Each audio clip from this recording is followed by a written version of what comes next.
Bueno, vamos a hablar sobre cuerpo extraño en la vía aérea pediátrica, ¿no? Que es una complicación que vemos con cierta frecuencia.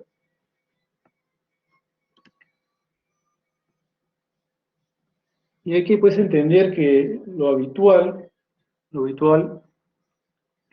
es que cuando un niño o cualquier persona aspira a un cuerpo extraño, se va a producir el reflejo tusígeno, y este reflejo tusígeno normalmente va a expulsar el cuerpo extraño fuera de la vía aérea. Sin embargo, si esta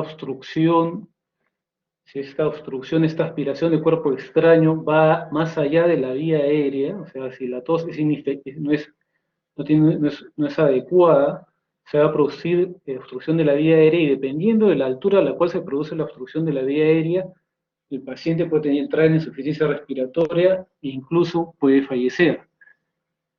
Cuanto más proximal sea la obstrucción de la vía aérea, es decir, cuanto más central sean las vías aéreas obstruidas, llámese tráquea, laringe, bronquios principales, hay mayor riesgo de vida. Cuanto más distal sea la obstrucción, este riesgo disminuye. Pero sí, bien es cierto, cuando hay un alojamiento distal del cuerpo extraño, en estos casos sí la posibilidad de secuelas son más frecuentes. Ahora, sobre todo se presenta en niños menores de 5 años y sobre todo en menores de 2 años. ¿Por qué? Obviamente a la cabeza la curiosidad, ¿no? También hay que tener en cuenta que el reflejo de la delusión es inmaduro, no está adecuadamente desarrollado aún la dentición, y habitualmente los niños pues no solamente comen, ¿no? Sino que comen, corren y juegan.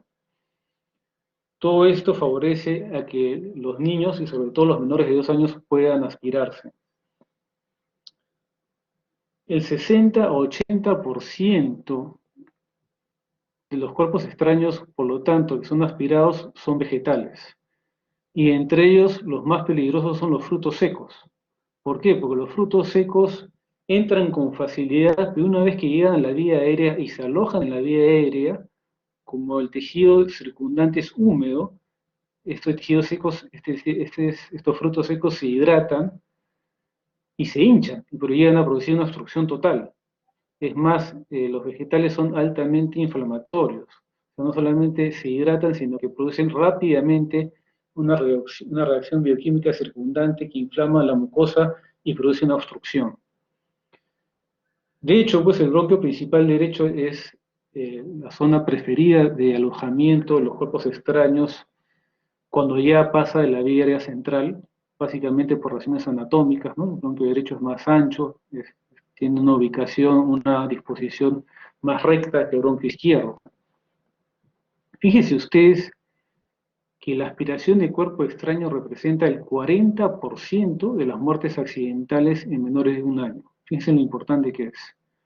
Y no solamente puede producir muerte, puede producir secuelas a largo plazo, como vamos a ver más adelante, sino que puede dejar al paciente con limitaciones a largo plazo, no solamente por el daño de la vía aérea, sino también por el daño extratorácico o extrapulmonar. Hay varios niños que lamentablemente, si bien es cierto, se han salvado de morir asfixiados, han quedado con secuelas importantes como la encefalopatía hipóxica, y ese es un daño ya irreversible. Pero en general hay 3 fases que vamos a ver en la aspiración del cuerpo extraño. Una fase aguda, ¿no? Cuando el niño se atora y se presentan inmediatamente signos como tos exigente, dificultad respiratoria, estridor, sibilancias. Pero luego, si esto es superado, va a pasar o puede haber un periodo asintomático que puede demorar minutos o incluso meses, ¿correcto? Y finalmente hay una tercera fase en la cual lo que se manifiesta ya son las secuelas de la aspiración del cuerpo extraño, las secuelas de la aspiración de este objeto en la vía aérea distal que no ha sido identificado y que se va a manifestar básicamente con neumonías recurrentes, abscesos, hemoptisis. Entonces, dependiendo de la ubicación, vamos a tener distintas manifestaciones clínicas. Obviamente, la vía aérea comienza con las fosas nasales, y eso lo conversamos en la clase de ayer, ¿no? Los niños se meten, ¿no? Se meten, les gusta, les encanta meterse cosas en la nariz, y lo que se va a manifestar cuando hay cuerpo extraño en las fosas nasales es secreción purulenta, de un solo lado, y que puede progresar a una rinosinusitis como comenzamos el día de ayer. Ya bajando por la vía aérea, vamos a tener la obstrucción del cuerpo extraño en la vía laringio. Y esto va a representar del 2 al 12% de los casos de cuerpo extraño en vía aérea. Obviamente, cuando hay obstrucción total a este nivel, es muerte. El paciente fallece. Cuando la obstrucción es parcial, esto se va a traducir clínicamente en que el niño va a tener estridor, va a tener una tos gruposa, va a haber odinofagia y va a haber disfonía. Fíjense ustedes el caso de esta niñita. Es una niñita que llegó al hospital, fue transferida de Puno, ¿no? Y en Puno presenta pues un episodio de atragantamiento, una niña de 8 meses, tenía atragantamiento, dificultad respiratoria severa, se pone cianótica, no se puede manejar, es transferida a Lima, milagrosamente guía a Lima viva, ya no había cianosis, tenía cierta dificultad respiratoria, había estridor, tenía un llanto afónico o disfónico, y fíjense ustedes cuando se toman las radiografías, si ustedes observan acá, en el cervical hay una radiopacidad lineal, ¿sí?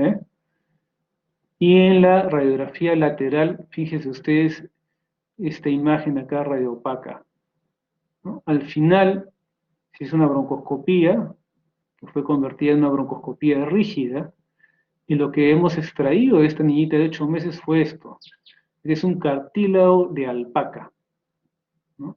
Felizmente, el cuerpo extraño se ubicó de tal manera al final de que permitía el pasaje de la vía aérea, permitía el pasaje del aire, perdón, ¿no? Inicialmente se obstruyó, pero con la tos se reacomodó este cuerpo extraño y permitió que esta chiquita de 8 meses sobreviviera.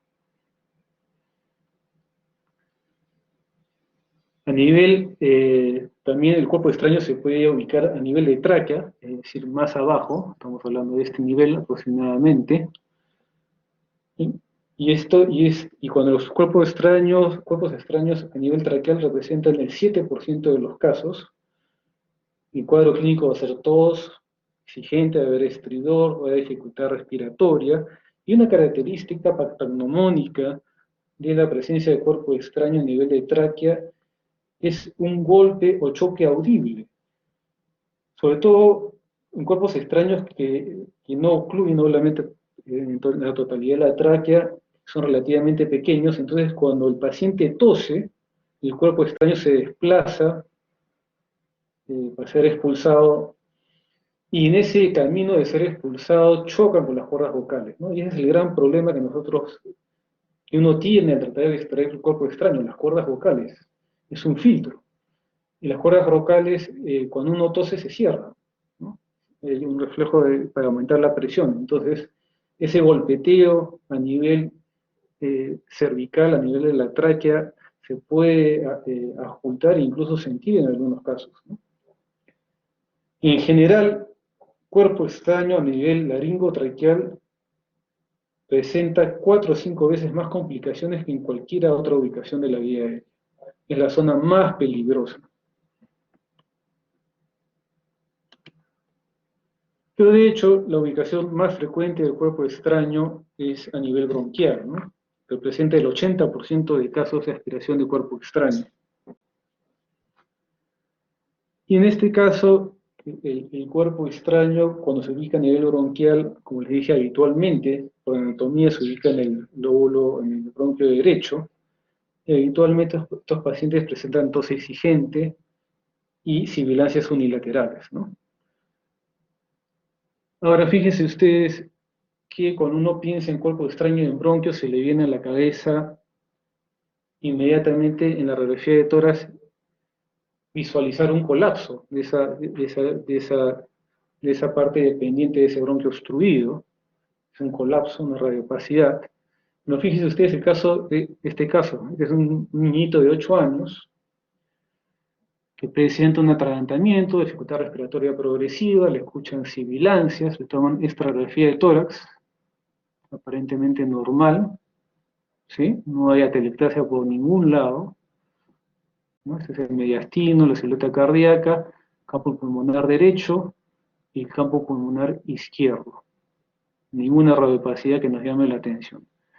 Pero cuando se le pide que expire y en esa expiración se toma una radiografía de tórax, fíjense ustedes, ¿qué vemos? Hay un desplazamiento significativo de todo el mediastino hacia el lado derecho, y si ustedes se fijan bien, el hemidiafragma izquierdo se deprime. En otras palabras, si ustedes pueden seguir acá el campo pulmonar, fíjense, ustedes va por acá, e incluso se desplaza hacia el lado contralateral y empuja el mediastino. ¿Sí? Hay una hiperinsuflación del pulmón izquierdo. ¿Y esto por qué se produce? Recuerden ustedes que durante la inspiración, las vías aéreas intratorácicas aumentan de diámetro. Y durante la expiración sucede lo contrario. Entonces, ¿qué puede pasar? Si tenemos un cuerpo extraño que obstruye totalmente el bronquio, y ahí vamos a tener la clásica atelectasia, pero también puede suceder que estemos frente a un cuerpo extraño que no ocluya totalmente el bronquio, y por lo tanto durante la inspiración, cuando se dilata, aumenta el diámetro de la vía aérea intratorácica, permite el flujo de aire alrededor del cuerpo extraño. Pero durante la expiración, que sucede lo contrario, ¿no? El diámetro de la vía aérea intratorácica disminuye, el aire que trata de salir durante la expiración queda atrapado. Entonces, si la inspiración se abre la vía aérea, el aire fluye alrededor del cuerpo extraño, durante la expiración la vía aérea disminuye de diámetro y el aire queda atrapado. Esto es lo que se llama fenómeno de válvula, que también se ve con relativa frecuencia en cuerpos extraños, obviamente en aquellos niños que no han llegado a una dificultad respiratoria severa.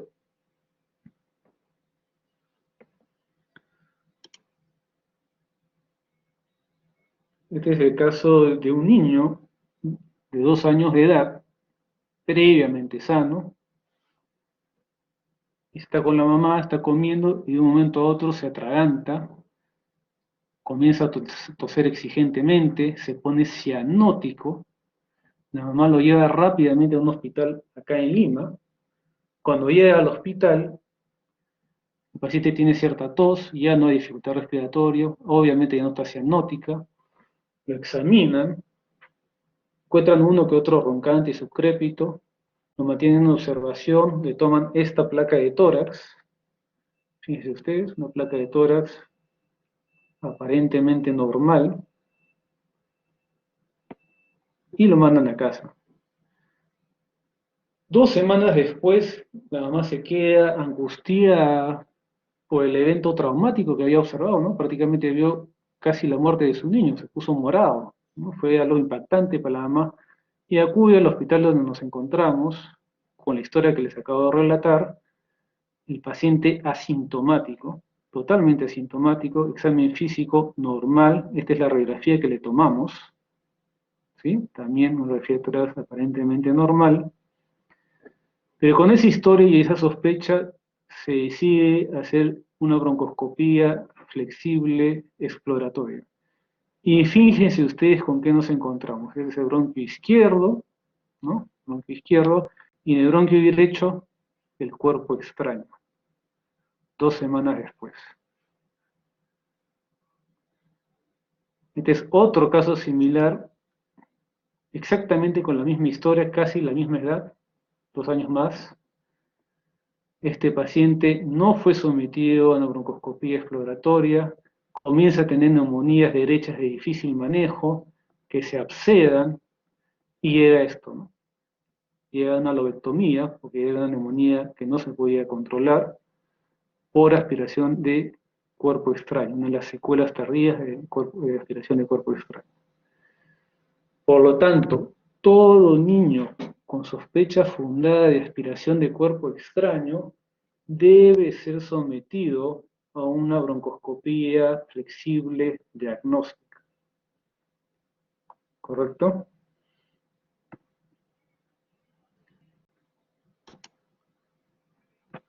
Ahora,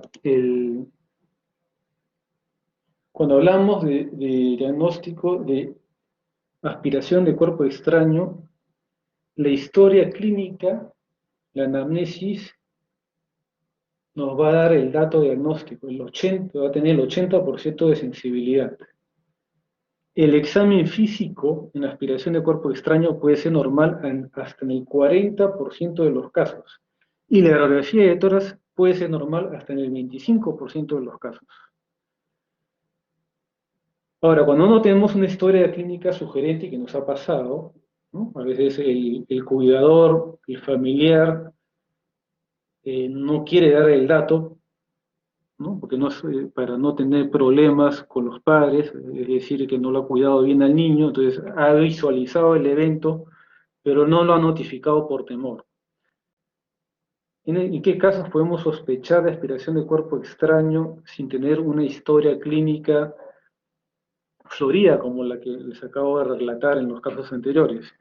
Por ejemplo, aquel paciente que no tiene antecedentes de asma, pero llega a la emergencia con sibilancias, no necesariamente unilaterales, y que no responde a la terapia de rescate para asma, no responde al beta-2 agonista inhalado o nebulizado.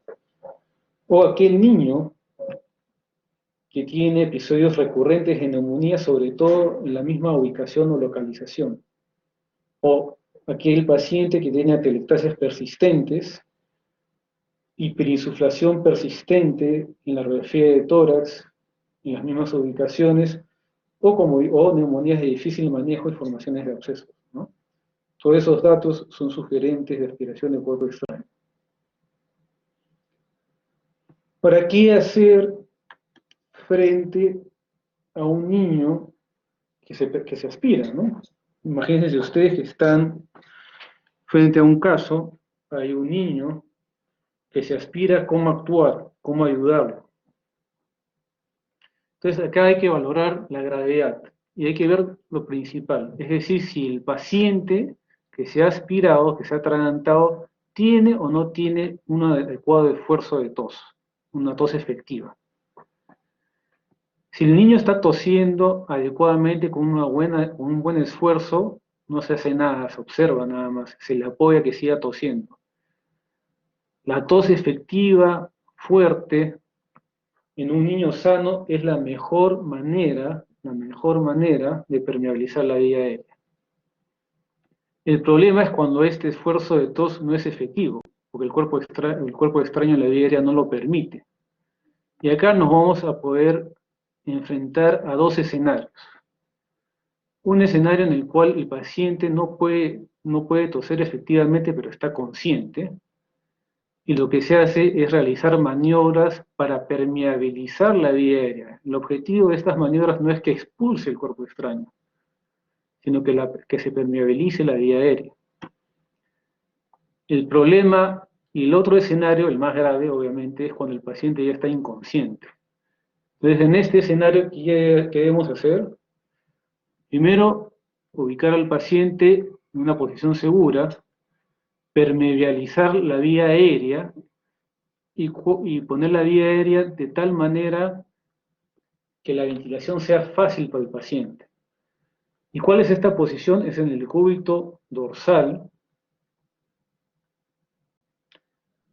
con la cabeza hiperextendida en la llamada posición de olfateo. La posición de olfateo es de tal manera que vamos a tener una línea paralela que va desde la nariz hasta el mentón, y eso va a ser paralelo al piso. Voy a tratar de dibujarlo acá, a ver si se ve un poquito. Entonces, si esta es la nariz, que soy mal dibujante, ¿no? Este es el mentón, la cabeza debe ser ubicada de tal manera que acá hay una línea, de tal manera que el mentón debe llegar hasta acá. ¿Sí? El cuello la cabeza debe estar hiperextendida en esta posición, de tal manera que las fosas nasales, la laringe y la tráquea quedan en una sola línea. Es exactamente la misma posición que uno utiliza para intubar a un paciente. Entonces, una vez que el paciente está en esa posición, lo primero que hay que hacer es buscar en la boca y ver si el cuerpo extraño es visible y se puede extraer. Nunca intentar extraer el cuerpo extraño a ciegas. O sea, si ustedes abren la boca y no ven el cuerpo extraño, no deben meter la mano o el dedo en un intento de coger el cuerpo extraño porque pueden empeorar el cuadro. Si es que no observan ustedes el cuerpo extraño, el paciente está en esta posición de hiperextensión cervical. Ojo que siempre y cuando el paciente no haya tenido un traumatismo de la columna cervical, entonces hiperextienden el cuello y comienzan a insuflar, ¿correcto? Hacen la respiración boca a boca y la insuflación debe ser tal que ustedes puedan observar que hay una elevación del tórax.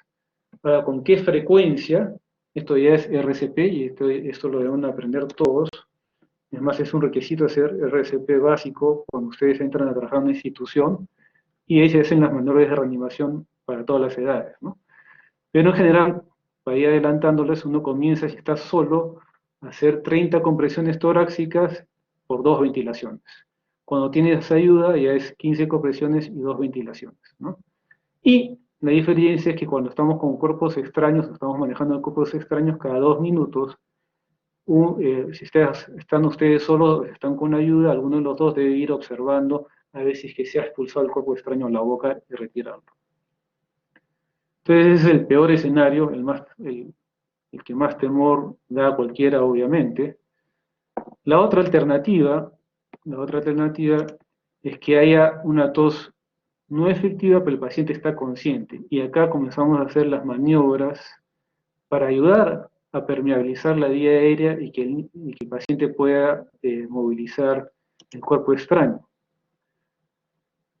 Entonces, primero, nuevamente se ve si hay el objeto extraño en la boca y dependiendo de la edad se comienza a hacer estas maniobras de permeabilizar la vía aérea. Si es un lactante menor de 1 año, se da 5 golpes en la espalda y se hace 5 compresiones torácicas. Nuevamente se repite, se vuelve a ver la boca a ver si está el objeto extraño ahí, y si no es así, se sigue con las maniobras. Si el niño es mayor de 2 años, mayor de 1 año, también se da los 5 golpes que se dan las compresiones abdominales. Veamos esto gráficamente para que se entienda mejor. Entonces, si es un niño menor de 1 año, se dan las 5 compresiones a nivel de la espalda, ¿no? Usan ustedes el talón de la mano y van a hacer 5 compresiones a nivel interescapular, en esa posición. Fíjense ustedes cómo con una mano están agarrando al niño. Acá no se visualiza adecuadamente, pero acá hay un dedo que está entrando a la boca del paciente, ¿sí? Está agarrando el maxilar o fijando el maxilar inferior. Con la otra mano uno está haciendo las 5 compresiones interescapular con el talón de la mano. Luego voltean al paciente y se hacen las 5 compresiones torácicas utilizando el dedo índice y el medio a nivel intermamario. Y se repite esta maniobra hasta que haya una tos efectiva o hasta que el paciente llegue a expulsar el cuerpo extraño. Ya en el niño mayor se hace lo mismo que en el adulto. La maniobra de Hemlich, ¿no? En la cual se hace una compresión en un punto medio entre el esternón y el ombligo, ¿no? Esta es la posición de las manos, un puño cerrado y la otra mano encima, y la compresión es en dirección hacia la espalda. O sea, la espalda inclinada un poco hacia la región cefálica en 30 grados. Algo bien importante es que el que está ayudando, el que está haciendo rescate, debe tener los codos separados. Es frecuente ese error y se ha visto cuando han tratado de ayudar a este tipo estas situaciones a pacientes en los cuales por ayudar se producen fracturas costales, ¿no? Entonces, una cosa importante es separar los codos. La fuerza está ubicada en esta zona, hacia atrás y hacia arriba, ¿sí?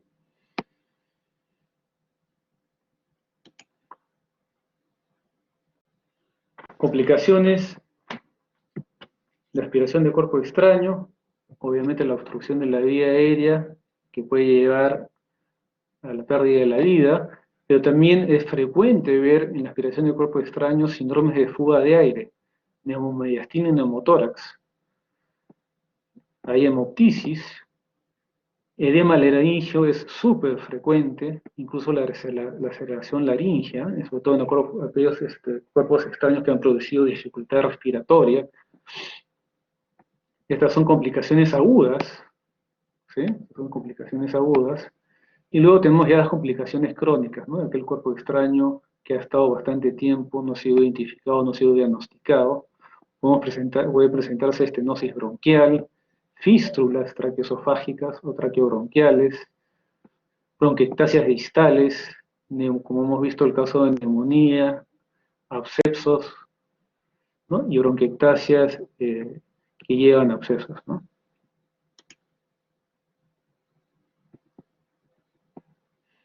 Lo más importante la aspiración de cuerpo extraño en vía aérea en niños obviamente es la prevención, y lo primero que hay que recordar, sobre todo cuando uno tiene niños pequeños, menores de 5, sobre todo menores de 2 años de edad, es que no debe haber ningún objeto al alcance que sea de menor tamaño que la boca del niño. Recomendaciones, obviamente que el niño no debe jugar cuando está comiendo, no debe darse de comer a un niño que esté irritable, que esté hablando, que está gritando, porque se va a aspirar. Ya en el niño que ya entiende, hay que enseñarle buenos hábitos de alimentación, es decir, básicamente masticar despacio y correctamente, no hablar, no reír, no correr cuando se está comiendo. Fíjense ustedes, es una recomendación que algunas guías las dan, algunas le dan más importancia que otras, y es el evitar eh, alimentar con frutos secos a niños menores de 4 a 5 años, porque son estos frutos secos el objeto aspirado con mayor frecuencia. Le dijimos no objetos pequeños, pero no solamente objetos no pequeños, sino también objetos que no pueden ser desarmados con facilidad y que se pueden meter a la boca. Y dentro de los cuerpos extraños, el más peligroso son los globos.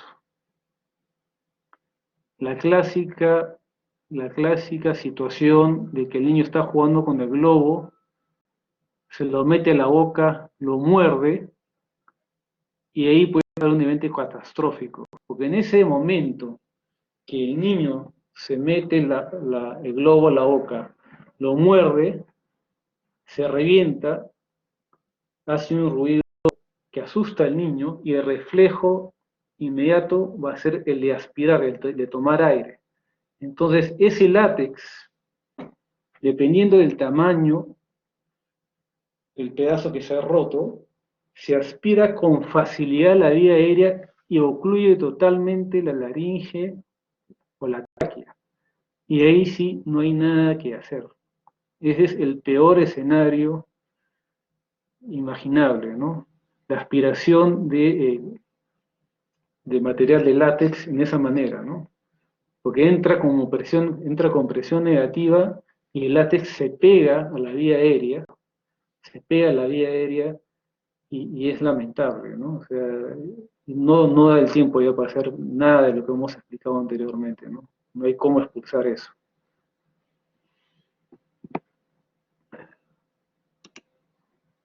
Bueno, es una clase corta, no sé si tienen preguntas, dudas sobre aspiración de cuerpo extraño en la vida aérea de los niños.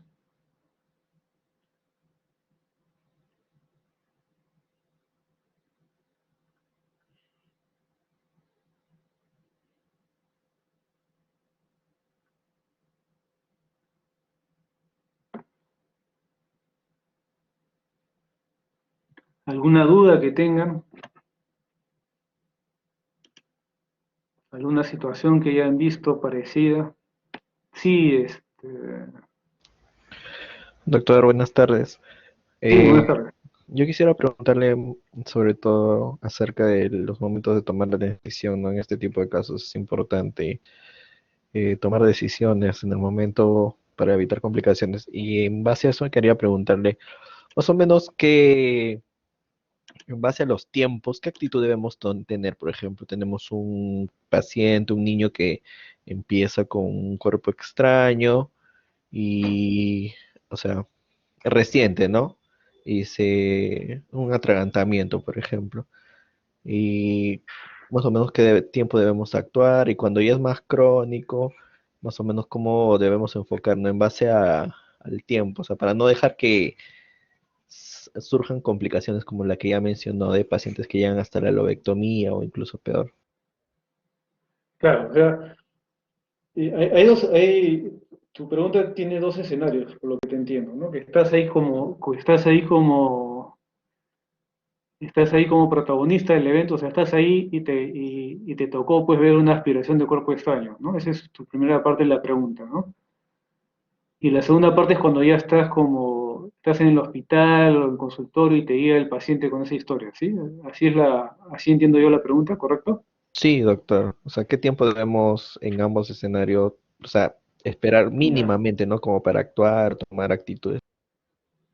No, ya, o sea, cuando si estás ahí y te tocó ver el atragantamiento, no tienes tiempo, tienes que actuar inmediatamente, ¿no? Y ahí, este es el cuadrito, el cuadro que uno debe tener en mente, perdón, este de acá. Tienes que valorar cómo está el paciente, si está tosiendo adecuadamente, si tiene un buen esfuerzo de tos o no, eso es lo principal.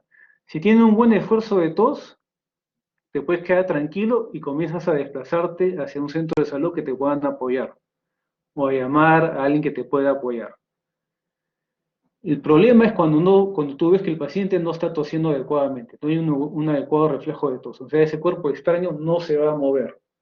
Y el paciente en cualquier momento se te puede poner mal. Y ahí vas a tener dos escenarios. Que el paciente ya que te tocó se recontra salado, el paciente se puso inconsciente. Y entonces ahí lo que tienes que hacer es la manera de reanimación, ¿no? Hay un curso de reanimación básica que todos lo tenemos que llevar, es un requisito, pero básicamente lo que uno hace es colocar al paciente para iniciar el RCP, que es sobre una superficie dura, permeabilizar la vía aérea, o sea, es hiperextender el cuello. Hiperextender el cuello de tal manera que la punta de la nariz está en el mismo plano que el mentón. Abrir la boca y primero abrir la boca y ver si tiene cuerpo extraño. Si no ves el cuerpo extraño, comienzas tu RCP. El RCP en general es 2 ventilaciones y 30 compresiones torácicas, ¿no? O sea, 30 por 2, porque estás solo, se supone que estás solo, 30 por 2, y comienzas tus maniobras, tu maniobra de reanimación, 30 por 2. Siempre y cuando el paciente esté con una frecuencia cardíaca baja, esté bradicárdico.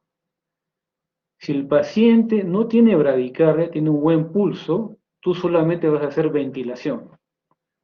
Y cuando haces solamente ventilación son 30, debes hacer más o menos 30 ventilaciones en un minuto, independientemente de la edad. Entonces, a ver, otra vez. Estás ahí no sé yo, estás en el restaurante y en la mesa del costado el chiquito se atragantó, tú ves que está tratando de toser y no tose, de repente se cae, se vuelve inconsciente y está sobre el piso. Te acercas, lo pones en hiperextensión, te fijas si ves el cuerpo extraño o no, si no lo ves, tomas el pulso, ves si estás con frecuencia cardíaca baja o no. Si estás con frecuencia cardíaca baja, comienzas el RCP completo. Es decir, comienzas con 2 ventilaciones, estando el paciente en hiperextensión cervical, y la ventilación tienes que fijarte que es adecuada y te vas a dar cuenta que es adecuada, pues cuando tú hagas la ventilación, el tórax del niño debe levantarse. Si no se levanta, no está llegando aire. Entonces, 2 ventilaciones y comienzas a hacer las compresiones torácicas, ¿no? Si estás solo es 30 por 2, o sea, 30 compresiones torácicas por 2 ventilaciones. Y comienzas hasta que te vengan a ayudar. Ese es el escenario, el peor escenario. Si es que, igualito, el chiquito estás al costado, ¿no? El chiquito se atragantó, trata de toser, no puede toser, pero está despierto. Lo que tienes que hacer es iniciar maniobras para ayudar a permeabilizar la vía aérea. Y ahí va a depender de la edad del paciente. Entonces, si es un niño pequeño, menor de 1 año de edad, lo que vas a hacer va a ser esto, ¿no? Colocarlo sobre tu receptor, te vas a sentar, vas a cargar el niño, vas a colocar los dedos dentro, traccionando el maxilar inferior y vas a dar compresiones con el talón de tu mano en el nivel interescapular, ¿no? 5 compresiones, lo volteas y haces 5 compresiones torácicas con el dedo índice y el medio a nivel intermamario, hasta que tengas un adecuado reflejo de tos. Si es un niño mayor, se hace igualito que el adulto, la maniobra de Heimlich, ¿no? La maniobra de Heimlich, que es colocar el puño, colocar la mano encima y hacer compresiones hacia adentro y hacia arriba, ¿no? Como apuntando, la idea es apuntar hacia el diafragma para permeabilizar la vía aérea. Entonces, haces tu maniobra de Heimlich, haces esta maniobra, salvas al niño y eres el héroe de la situación, ¿no? Sin contar por la satisfacción de que has ayudado, salvado una vida. Pero obviamente esto tiene que ser apoyado y en algún momento yo imagino que ustedes van a hacer el curso de RCP, reanimación cardiopulmonar básica, ¿no? Es importantísimo. Ahora, la otra parte de tu pregunta, si ya estás en el hospital, en el consultorio, qué sé yo, y te viene la mamá con esa historia de que el niño se ha atragantado, pero ves al niño, ahí ahí va a haber dos posibilidades, ¿no? Que el niño venga en la fase aguda, o sea, se ha atragantado y está con dificultad respiratoria, está con tos, está con sibilancias, entonces obviamente ahí el paciente está despierto, hay que ver si satura bien o no satura bien, hay que pedir radiografía de tórax, hay que ajustarlo, examinarlo y hospitalizarlo. Porque ese niño que está sintomático luego de la aspiración brusca de cuerpo extraño, o sea, previamente estaba sano, no tenía nada, y de un momento a otro, cuando estaba comiendo, tiene toda la sintomatología, ese niño tiene que ser explorado. O sea, aparte de la placa de tórax, tiene que ser sometido a una broncoscopía, ¿no? Entonces, en ese escenario, si no estás en un centro donde hay una broncoscopía, tienes que referir al paciente, obviamente. El otro extremo, o sea, que viene ya el paciente luego de tiempo, como el caso que les mencionaba, asintomático, pero hay esa sospecha fuerte de aspiración de cuerpo extraño, ¿no? Hay una historia compatible, igualito, ¿no? El paciente tiene que ser referido a un centro donde dan exploración de la vía aérea en pediatría, ¿no? Obviamente ese escenario que puedes tomarte más tiempo, ¿no? El problema es cuando te llega el niño con la historia de aspiración de cuerpo extraño y con dificultad respiratoria, ¿no? Ahí es el problema, porque ahí tienes que actuar rápidamente. Y dependiendo de la dificultad respiratoria, vas a tener que llamar a cuidados intensivos y a lo mejor intubar al paciente, ¿no? Esos son los escenarios ante los cuales ustedes pueden estar, ¿no? Y lo importante es reconocer, pues, la posibilidad de la aspiración del cuerpo extraño, ¿no?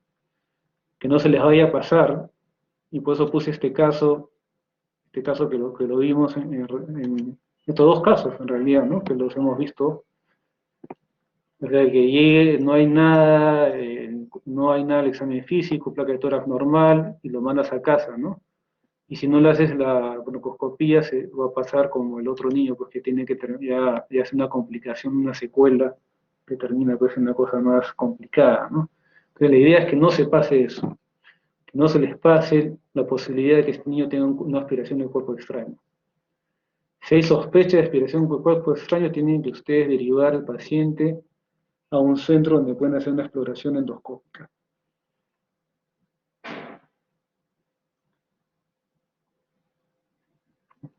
¿Sí? No sé si con eso contesto la pregunta.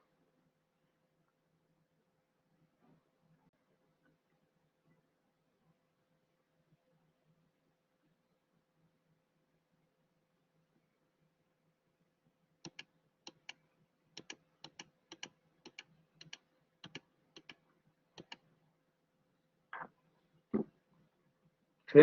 ¿Quedó claro? Sí, doctor, muchas gracias. Chicos, no vayan a salir, por favor. ¿Alguna otra pregunta? ¿Alguna otra duda?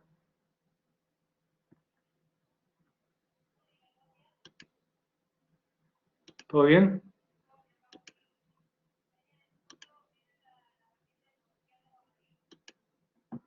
Todo estuvo claro, doctor. Muchas gracias. Listo, pues chicos. Entonces, si está todo bien, hasta una próxima oportunidad. Y cuídense, que les vaya bien. Gracias, doctor. Chicos, no Gracias, salgan. doctor. Por favor, no vayan a salir. Les estoy Hasta avisando. luego. Doctor, Cuídense. doctor, disculpe un ratito. Antes Sí, de sí. salir, Sí, ¿puede sí. para la grabación? Paro la grabación. Sí, Sí. por